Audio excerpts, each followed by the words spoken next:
ৰাতিপুৱা এই ঘটনাটো ঘটিছে। আমি CC কেমেৰাত দেখিছোঁ গোটেইখিনি ৰাতি 3টামান সময়ত এনেকুৱা 3:15 এই ঘটনাটো ঘটিছে। পুৱাতে আমি খবৰ পালোঁ যে এনেকুৱা মন্দিৰৰ দ্বাৰ খোলা।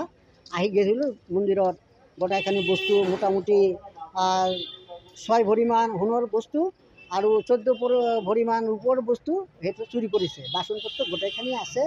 তো মই প্ৰশাসনক এইটো নলেজত দিছোঁ, প্ৰশাসনে যাতে সোনকালে এইবিলাক মানে ওলাই দিয়ে।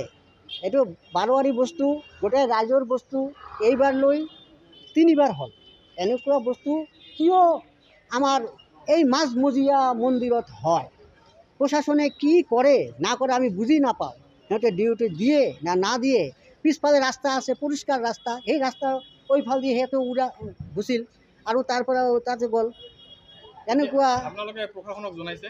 প্ৰশাসনক এতিয়া আমি জানাইছোঁ। প্ৰশাসনে গাড়ী লৈ আমাৰ ইয়াতে আহিছিল, গোটেইখিনি মোবাইলৰ বস্তু দেখিল আৰু CC কেমেৰাটো দেখিল, ইনকুৱাৰী কৰিল গোটেইখিনি বস্তু কি কি লৈছে না লৈছে মন্দিৰত গোটেইখিনি চাই গৈছে।